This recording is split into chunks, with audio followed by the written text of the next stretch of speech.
Hi guys, welcome to the channel. I'm here with Izaac and Izaac. They own Shuffzco. They're also working on the app sports chain, which I've been telling you guys about. But today is more about them, what they're actually doing, how they're doing it, how they get inspired and motivated. So first question is, I want you to explain to everyone what you actually do. Cool. Well, Shuffzco is a digital agency based in Manchester. We craft products that are pretty much unique to fill someone's dreams.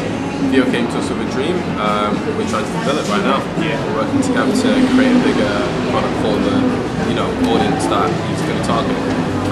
We develop apps, websites, graphic design. We have many services that we offer. Our focus is digital, so most of the times when you see work from us, it's probably going to be an app or a website. Yeah. You never know. Small team of undisclosed number, but we work from Manchester. It's my favourite number. Oh yeah. Cool. So why did you start? Why did you want to start up a business, your company? Okay, cool. I'll start off. My story is pretty tragic actually. I went to university, and after 3 years, the biggest lesson I feel like I learned was that I don't want a job. Yeah, I didn't want to at all, because I think a lot of it actually came from I had a terrible job when I first started university, so I realized it's not that beneficial. So they come up to me and they're like, oh yeah, these are the sales targets and all these different things, and they go, oh, if we do that, the company will do well. Okay. But it's not my company. Like, there's no real benefit for me. Yeah. So although it's not like I want to do terrible at my job, that I didn't feel a real incentive to actually do anything more. Mm-hmm. So it's a bit of a weird one as well. Like when you work for a company, you're literally trading your time for a set amount of money. It's a flat rate. So I'm giving an hour of my I was on minimum wage at the time. It was terrible. It was like $5.20 and I was a uni, so yeah. I was giving an hour of my life for £5.20, which I mean, it's not terrible. I did it. A drink. It's a drink. I mean, at the end of the day, I can't really complain too much because I did it, so I needed the money. Yeah. But at the same time, like, working for yourself, it's exponential. Like, every hour that I do, it's an investment. So the time that I work by then, I'm not getting that back. So yeah, I had money, but right now it's every hour that I put in, it actually adds something to where I'm going. Yeah. Plus, it's an area I feel quite rewarding, because personally, I feel like I'm perfecting certain crafts. Yeah. You're learning stuff, you're better in yourself. So it's just the most satisfying experience. I don't think I can go back to having a job. Yeah, I 100% understand what you're saying, because your time's valuable at the end of the day, and like, if you're sitting down doing nothing, if you're at home sitting down doing nothing, then you're wasting your time where you could be doing you'd be gaining more for your money, and especially like when the companies are getting the top dollar from your great hard work. It's just like I should be doing it. You should be doing it for yourself. Really rewarding. Cool. Well, I was kind of failing computer science, something like that. Failing's a strong word. Failing was a strong word. You know what? Maths wasn't great. Let's just put it that way. It was an experience. Oh yeah, definitely. Exactly. So yeah, I was experiencing trouble with maths, and a lot of it for me was I started going to lectures and ended up designing apps, websites.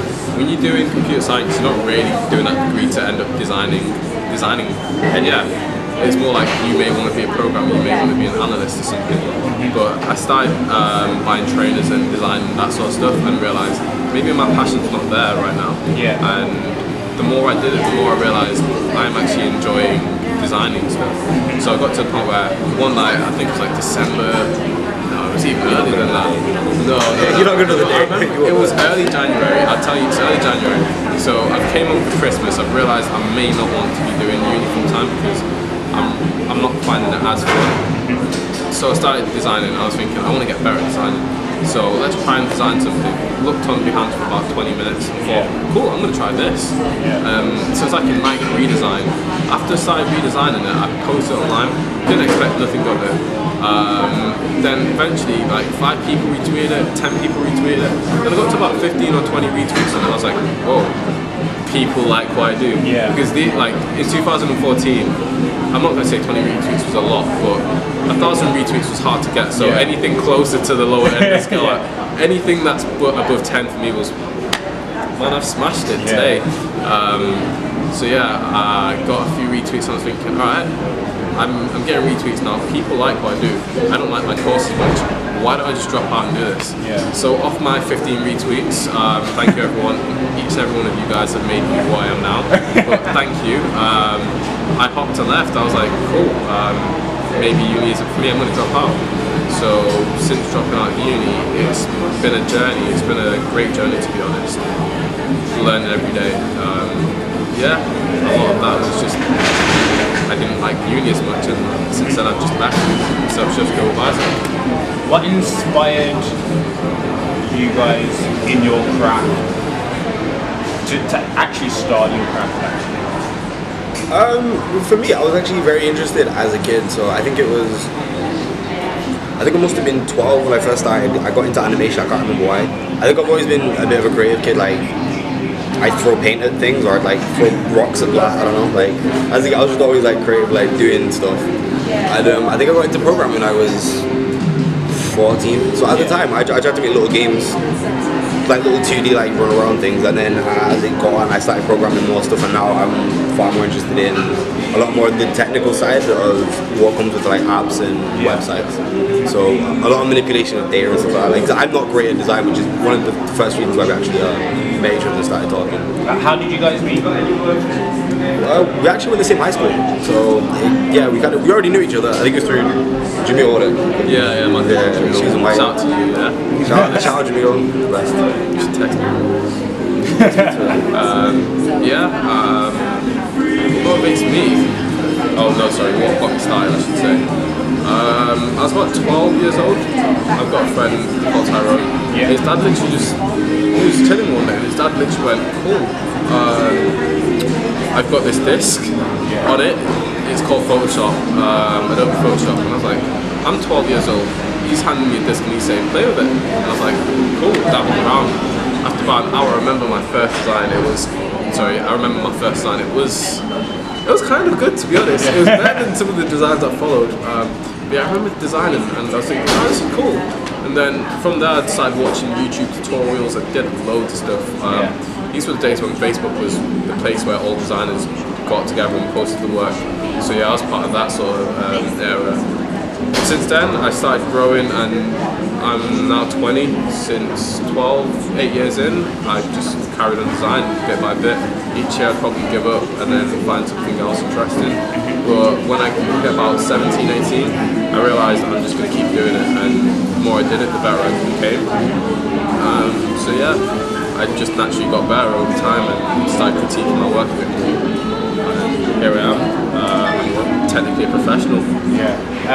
How many clients have you got? And if you can't really like disclose that, like when will like you say over the amount of 5 years? How many? Well, actually, when do we reach the next benchmark for what it is we're trying to do? Yeah. When will you be able to say that I've got X amount of clients? Because at the moment you've got quite a few. You've got me. You've got a few other people that you've showed me. Shout out to Mobos. Shout out to Mobos. Yeah. You see the retweet. Check the retweet. No more than 20. You don't need 20 tweets anymore. But yeah, sorry. Yeah. Just because I want to show people also that you guys are doing it, and like there's a lot of people thinking, idea or whatever, and then they get psyched out of not doing it. It's obviously down to motivation in themselves, but you guys are doing it, and I want to be able to show that to people basically. Okay.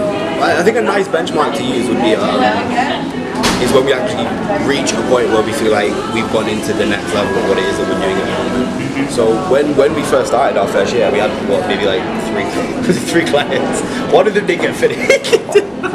One of them there was a problem from the client side, and he couldn't finish. Oh yeah. Yeah. It's fine. He couldn't finish. But you know that happens a lot if you're going to start an agency. Definitely. Oh, yeah, carry on.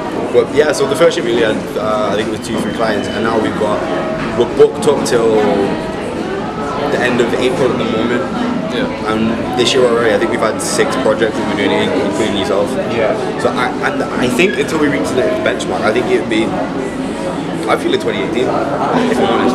I think we got quite a few projects that are going into 2017, and 2017 itself we've actually got quite a few exciting things planned.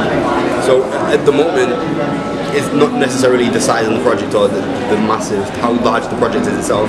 It's working with influencers and people can actually push us as a brand. Yeah. So I think 2017 we're actually going to be working with much bigger names. Yeah. And by doing that, we'll be getting ourselves out there and essentially rubbing shoulders with the right people, getting the right network. And then by 2018, I think we will actually, the projects we'll be getting, you'll actually see a clear difference from what it is that we're working with now. Okay, cool.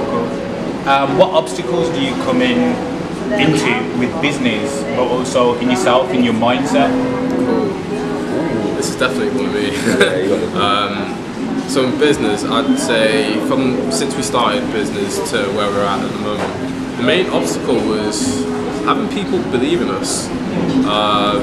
Because when you tell some people, like, yeah, I'm gonna start a business. I remember telling one of my uni friends, yeah, I'm gonna leave uni. I'm gonna start my own business. I was like, alright, yeah, cool. Shouts when you're back. It's like pretty much shouts when you're back. I was like, seriously, look, I've got 20 retweets and this is enough for me to say, yeah, I'm gonna start up a team. But yeah, from there, just keep going, honestly.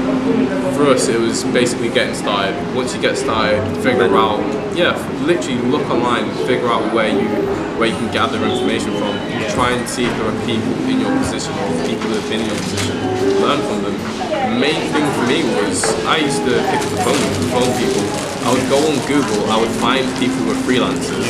I would call them and ask them, how do you handle a client, or how do you go about taking this project on? And for probably about 4 or 5 months, I literally learned ropes from other people. Eventually, and then wrote the structure and then figured out what we could be doing moving forward. Whether I look back now and say that structure was kind of poor, but at the time that was the best thing that was possible. There was no other, if it was either that structure or we just keep thinking about what we could be doing or trying to juggle things. Just being active. Pretty much, just being proactive and wanting to learn. Honestly, as an entrepreneur, the main thing is you're learning. Like, it's not about the money, the lifestyle that some people have.